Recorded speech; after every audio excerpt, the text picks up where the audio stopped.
ಕೇಜ್ರಿವಾಲ್ ಆಪ್ತ ಬಿಭವ ಬಂಧನವನ್ನ ಖಂಡಿಸಿ ಇವತ್ತು ಆಪ್ ಭಾರೀ ಪ್ರತಿಭಟನೆಯನ್ನ ಅದನ್ನು ಕೂಡ ಬಿಜೆಪಿ ಕಚೇರಿಗೆ ಮುತ್ತಿಗೆ ಹಾಕುವಂತಹ ಪ್ರಯತ್ನವನ್ನು ಕೂಡ ನಡೆಸಿತು. ಆಪ್ ಕಚೇರಿಯಿಂದ ಹೊರಟ ಕೇಜ್ರಿವಾಲ್ ಮತ್ತು ಇತರೆ ನಾಯಕರನ್ನ ಪೊಲೀಸರು ತಡೆದ್ರು. ಆಪ್ ಕಚೇರಿ ಬಳಿಯೇ ಪ್ರತಿಭಟನಾಕಾರರನ್ನ ತಡೆದು ನಿಲ್ಲಿಸಿದ್ರು. ಇದರಿಂದಾಗಿ ಆಪ್ ಕಚೇರಿ ಬಳಿ ಕೆಲ ಹೊತ್ತು ಉದ್ವಿಗ್ನ ವಾತಾವರಣ ನೆಲೆಸಿತ್ತು. ಪೊಲೀಸರ ನಡೆ ಖಂಡಿಸಿ ಆಪ್ ಕಾರ್ಯಕರ್ತರು ರಸ್ತೆ ಮಧ್ಯೆ ಕುಳಿತು ಪ್ರತಿಭಟಿಸಿದ್ರು. ಈ ಸಂದರ್ಭದಲ್ಲಿ ಮಾತನಾಡಿದ ದೆಹಲಿ ಸಿಎಂ ಅರವಿಂದ್ ಕೇಜ್ರಿವಾಲ್, ಆಪ್ ನಾಶಕ್ಕಾಗಿ ಬಿಜೆಪಿ ಆಪರೇಷನ್ ಪೊರಕೆ ಕಾರ್ಯಕ್ರಮ ಶುರು ಮಾಡಿದೆ. ಪ್ರಧಾನಿ ಮೋದಿ ಆಮ್ ಆದ್ಮಿ ಪಕ್ಷವನ್ನ ನಾಶ ಮಾಡಬೇಕು ಅಂತ ಅಂದ್ಕೊಂಡಿದ್ದಾರೆ. ಆಪ್ ನಾಯಕರ ಬಂಧನಕ್ಕೆ ಯತ್ನಿಸ್ತಾ ಇದ್ದಾರೆ. ಪಕ್ಷದ ಬ್ಯಾಂಕ್ ಖಾತೆ ಫ್ರೀಸ್ ಮಾಡಲು ನೋಡ್ತಾ ಇದ್ದಾರೆ ಅಂತ ಆರೋಪಗಳ ಸುರಿಮಳೆಯನ್ನ ಗೈದ್ರು. ನನಗೆ ಜಾಮೀನು ಬಂದ ದಿನದಿಂದ ಮೋದಿ ಆಪ್ ಮೇಲೆ ಮುಗಿಬಿದ್ದಿದ್ದಾರೆ. ಆಪ್ಗೆ ಬಿಜೆಪಿಯಿಂದ ಅಪಾಯ ಎದುರಾಗಿದೆ ಅಂತ ಕಿಡಿಕಾರಿದ್ರು. ಮತ್ತೊಂದು ಕಡೆ ಕೇಜ್ರಿವಾಲ್ ಪ್ರತಿಭಟನೆಯನ್ನ ರಾಜ್ಯಸಭಾ ಸದಸ್ಯೆ ಸ್ವಾತಿ ಮಲಿವಾಲ್ ತೀವ್ರವಾಗಿ ಖಂಡಿಸಿದ್ದಾರೆ.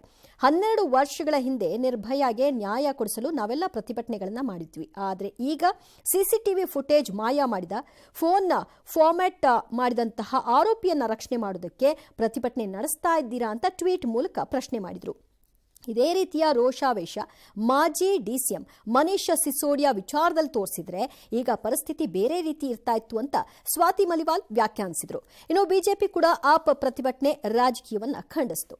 ಹಾಗೆ ಒಂದು ವೇಳೆ ಆರೋಪ ಮಾಡ್ತಾ ಇರುವಂತಹ ಸ್ವಾತಿ ಮಲಿವಾಲ್, ನಮ್ಮ ಹತ್ರ ಫುಟೇಜ್ ಇದೆ, ನಾವು ಫೋನ್ ಫಾರ್ಮ್ಯಾಟ್ ಮಾಡಿಲ್ಲ ಅಂದ್ರೆ ಬಹಿರಂಗಗೊಳಿಸಿ, ಇಲ್ಲ ತನಿಖೆಗೆ ಅದನ್ನ ಕೊಡಿ, ಆಗ ಅವ್ರು ಮಾಡ್ತಿರೋ ಆರೋಪ ಸುಳ್ಳು ಅಂತ ಸಾಬೀತಾಗುತ್ತೆ. ಇಲ್ಲದಂತಹ ಅವಕಾಶಗಳನ್ನ ಯಾಕೆ ಮಾಡ್ಕೊಡ್ಬೇಕು? ಇನ್ನೊಬ್ಬರನ್ನ ಯಾಕೆ ಸೇವ್ ಮಾಡುವಂತಹ ಪ್ರಮೇಯ ಬರಬೇಕು? ಆ ವ್ಯಕ್ತಿ ಮೇಲೆ ಒಂದು ಆರೋಪ ಬಂದಾಗ ನನ್ನ ಕ್ರಮ ಇದು, ಸೊ ಅದು ತಪ್ಪು ಅಥವಾ ಸುಳ್ಳು ಅನ್ನೋದು ಸಾಬೀತಾಗ್ಲಿ, ಆಮೇಲೆ ನಾನು ನನ್ನ ಪಕ್ಷಕ್ಕೆ ಸೇರಿಸ್ಕೋಬೇಕಾ ಬೇಡವಾ ಅನ್ನೋದು ನಿರ್ಧಾರ ಮಾಡ್ತೀನಿ. ಅಲ್ಲಿವರೆಗೂ ನಾನು ಅವ್ರನ್ನ ದೂರ ಇಡ್ತೀನಿ ಅಂತ ಆ ಒಂದು ನಡೆಯನ್ನ ತೋರಿಸಿದ್ರೆ ಬಹುಶಃ ಅರವಿಂದ್ ಕೇಜ್ರಿವಾಲ್ ಇವತ್ತು ಈ ಪ್ರತಿಭಟನೆಯನ್ನ ನಡೆಸುವಂತ ಅನಿವಾರ್ಯತೆ ಬರ್ತಿರ್ಲಿಲ್ಲ. ಅದೇ ವ್ಯಕ್ತಿಯನ್ನ ಇನ್ಯಾವುದೋ ರ್ಯಾಲಿಯಲ್ಲಿ ಜೊತೆಲಿ ಕರ್ಕೊಂಡು ಹೋಗ್ತೀರಿ, ಹೀಗೆಲ್ಲ ಮಾಡಿದಾಗ ಸಹಜವಾಗಿ ನೀವು ಹೆಣ್ಣು ಮಕ್ಕಳಿಗೆ ಕೊಡ್ತಾ ಇರುವಂತಹ ಗೌರವ ಇದೇನಾ? ಹೆಣ್ಣು ಮಕ್ಕಳ ಬಗ್ಗೆ ನೀವು ಮಾಡುವ ಉದ್ದುದ್ದ ಭಾಷಣ ಏನಿದೆಯಲ್ಲ ಅದೇನಾ ಇದು ಅನ್ನೋ ಪ್ರಶ್ನೆ ಮೂಡುತ್ತೆ. ಆ ಒಂದು ನಡವಳಿಕೆ ಬಹುಶಃ ದೊಡ್ಡ ಈ ಇನ್ಸಿಡೆಂಟ್ನೇ ಚೇಂಜ್ ಮಾಡುವಂತಹ ಸಾಧ್ಯತೆ ಕೂಡ ಇತ್ತು.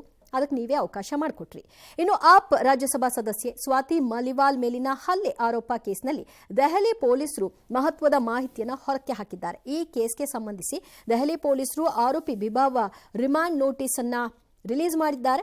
ಮಲಿವಾಲ್ ಹಲ್ಲೆ ಆರೋಪ ಪ್ರಕರಣದಲ್ಲಿ ಸಾಕ್ಷ್ಯಗಳು ಮಾಯವಾಗಿರುವುದು ಮೇಲ್ನೋಟಕ್ಕೆ ಗೊತ್ತಾಗಿದೆ. ಸಿಎಂ ಕೇಜ್ರಿವಾಲ್ ಮನೆಯ ಸಿಸಿಟಿವಿ ದೃಶ್ಯಾವಳಿಗಳನ್ನ ಬಿಭಾವ್ ಟ್ಯಾಂಪರ್ ಮಾಡಿದ್ದಾರೆ ಅಂತ ಪೊಲೀಸರು ತಿಳಿಸಿದ್ದಾರೆ. ವಿಚಾರಣೆಗೆ ಸಿಎಂ ಕೇಜ್ರಿವಾಲ್ ಆಪ್ತ ಬಿಭಾವ್ ಸಹಕರಿಸ್ತಾ ಇಲ್ಲ. ತಮ್ಮ ಫೋನ್ಗೆ ಪಾಸ್ವರ್ಡ್ ತಿಳಿಸ್ತಾ ಇಲ್ಲ. ಆತನ ಫೋನ್ ಅನ್ನ ಮುಂಬೈನಲ್ಲಿ ಫಾರ್ಮ್ಯಾಟ್ ಮಾಡಿಸಲಾಗಿದೆ. ಸಿಎಂ ಕೇಜ್ರಿವಾಲ್ ನಿವಾಸದಿಂದ ಸ್ವಾಧೀನಪಡಿಸಿಕೊಂಡ ಸಿಸಿಟಿವಿ ವಿಡಿಯೋ ಬ್ಲಾಂಕ್ ಆಗಿದೆ. ದಾಳಿ ನಡೆದಿದೆ ಎನ್ನಲಾದ ಕ್ಷಣದ ವಿಡಿಯೋಗಳನ್ನ ತೊಲಗಿಸಲಾಗಿದೆ. ಸಿಸಿಟಿವಿಗೆ ಸಂಬಂಧಿಸಿದ ಡಿಜಿಟಲ್ ವಿಡಿಯೋ ರೆಕಾರ್ಡರ್ ನೀಡಲು ಸಿಎಂ ಕೇಜ್ರಿವಾಲ್ ನಿರಾಕರಿಸ್ತಾ ಇದ್ದಾರೆ ಅಂತ ದೆಹಲಿ ಪೊಲೀಸರು ಆರೋಪ ಮಾಡಿದ್ದಾರೆ. ಸ್ವಾತಿ ಮಲಿವಾಲ್ ಮೇಲಿನ ಹಲ್ಲೆ ಆರೋಪ ಪ್ರಕರಣದಲ್ಲಿ ನಿನ್ನೆಯಷ್ಟೇ ಸಿಎಂ ಆಪ್ತ ಬಿಭವ್ನನ್ನ ಬಂಧಿಸಿದ್ದ ದೆಹಲಿ ಪೊಲೀಸರು 5 ದಿನ ಕಸ್ಟಡಿಗೆ ಪಡೆದುಕೊಂಡಿದ್ರು. 2ನೇ ದಿನವಾದ ಇವತ್ತು ಕೂಡ ಬಿಭವ್ ವಿಚಾರಣೆಯನ್ನ ಪೊಲೀಸರು ನಡೆಸಿದ್ದಾರೆ. ಸೊ ಎಲ್ಲ ವಿಚಾರಣೆ ಸಂದರ್ಭದಲ್ಲೂ ಸಹಕಾರ ಕೊಡ್ತಾ ಇಲ್ಲ ಅನ್ನುವಂತಹ ಮಾತುಗಳು ಆ ತನಿಖೆಯನ್ನು ನಡೆಸ್ತಾ ಇರುವಂತಹ ಸಂಸ್ಥೆಗಳು ತಿಳಿಸುತ್ತವೆ. ಅದೇ ರೀತಿಯಾಗಿ ಬಿಭವ್ ವಿಷಯದಲ್ಲೂ ಅವ್ರ ತನಿಖೆಗೆ ಸಹಕಾರ ಕೊಡ್ತಾ ಇಲ್ಲ, ಎಲ್ಲವನ್ನು ಕೂಡ ಡಿಲೀಟ್ ಮಾಡಿಬಿಟ್ಟಿದ್ದಾರೆ, ಫಾರ್ಮ್ಯಾಟ್ ಮಾಡಿದ್ದಾರೆ ಅನ್ನೋ ಆರೋಪ ಮಾಡ್ತಿದ್ದಾರೆ. ಆ ಕಡೆಗೆ ಇಲ್ಲ ಎಲ್ಲ ಶುದ್ಧ ಸುಳ್ಳು, ಇವರೇ ಅದನ್ನೆಲ್ಲ ತಿಳಿಸ್ತಾ ಇದ್ದಾರೆ ಅಂತ. ಯಾವುದು ಸತ್ಯ ಯಾವುದು ಸುಳ್ಳು? ಚುನಾವಣೆ ಹೊತ್ತಿನಲ್ಲಿ ಏನು ನಡೆದ್ರೂ ಕೂಡ ಜನ ಆಶ್ಚರ್ಯ ಪಡೋ ಹಾಗಿಲ್ಲ. ಇನ್ನು ಸಾರ್ವತ್ರಿಕ ಚುನಾವಣೆಯ ಭಾಗವಾಗಿ ನಾಳೆ 5ನೇ ಹಂತದ ಮತದಾನ ನಿಗದಿಯಾಗಿದೆ. ಈ ಹಂತದಲ್ಲಿ 8 ರಾಜ್ಯಗಳ 49 ಸ್ಥಾನಗಳಿಗೆ ಎಲೆಕ್ಷನ್ ನಡೆಯಲಿದೆ. ಉತ್ತರ ಪ್ರದೇಶದ 14, ಮಹಾರಾಷ್ಟ್ರದ 13, ಪಶ್ಚಿಮ ಬಂಗಾಳದ 7, ಬಿಹಾರದ 5, ಜಾರ್ಖಂಡ್ನ 3, ಒಡಿಶಾದ 5 ಮತ್ತು ಲಡಾಖ್ ಜಮ್ಮು ಕಾಶ್ಮೀರದ ತಲಾ 1 ಕ್ಷೇತ್ರಕ್ಕೆ ನಾಳೆ ಮತದಾನ ನಡೆಯಲಿದೆ. 2019ರಲ್ಲಿ ಈ 49 ಕ್ಷೇತ್ರಗಳಲ್ಲಿ 39ನ್ನ ಬಿಜೆಪಿ ಗೆದ್ದಿತ್ತು. ಕೇವಲ 8ರಲ್ಲಿ ಮಾತ್ರ ಐಎನ್ಡಿಐಎ ಗೆದ್ದಿತ್ತು. ಇದರ ಜೊತೆಗೆ ಒಡಿಶಾ ವಿಧಾನಸಭೆಗೆ 3ನೇ ಹಂತದಲ್ಲಿ 42 ಅಸೆಂಬ್ಲಿ ಕ್ಷೇತ್ರಗಳಿಗೆ ನಾಳೆಯೇ ಚುನಾವಣೆ ನಡೆಯಲಿದೆ.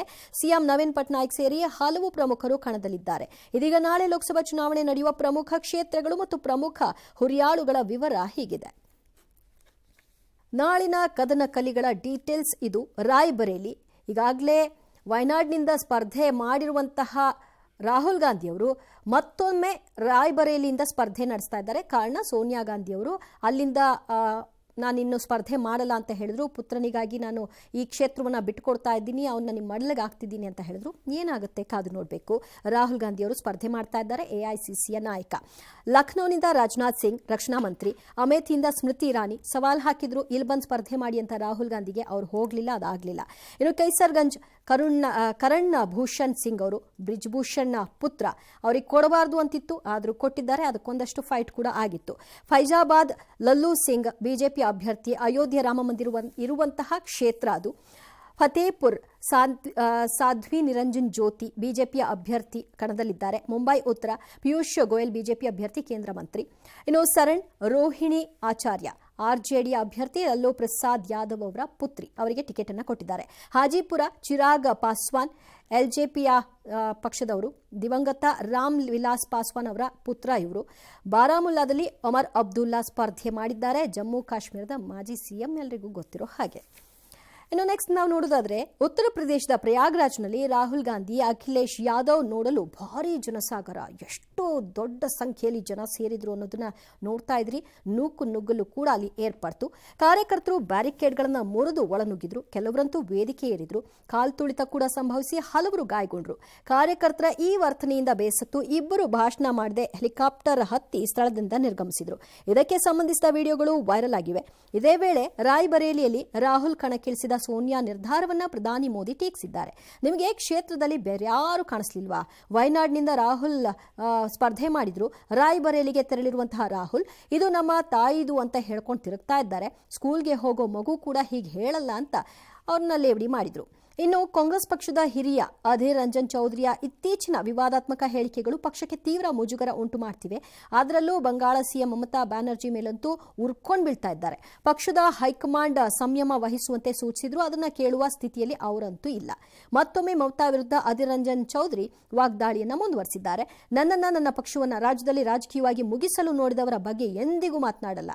ನನ್ನ ಅಭಿಪ್ರಾಯವನ್ನ ಖರ್ಗೆ ವಿರೋಧಿಸಿದ್ರೂ ಸರಿನೇ, ಪ್ರತಿಯೊಬ್ಬ ಕಾಂಗ್ರೆಸ್ ಕಾರ್ಯಕರ್ತನಿಗಾಗಿ ಹೋರಾಡುವೆ, ಅವರ ಪರವಾಗಿಯೇ ಮಾತನಾಡುವೆ ಅಂತ ಹೇಳಿದ್ದಾರೆ. ಮತ್ತೊಂದು ಕಡೆ ರಾಹುಲ್ ಗಾಂಧಿ ವಿರುದ್ಧ ಅಸ್ಸಾಂ ಸಿಎಂ ಹಿಮಂತ ಬಿಸ್ವಾ ಶರ್ಮಾ ಟೀಕೆ ವ್ಯಂಗ್ಯವನ್ನ ಮುಂದುವರೆಸಿದ್ದಾರೆ.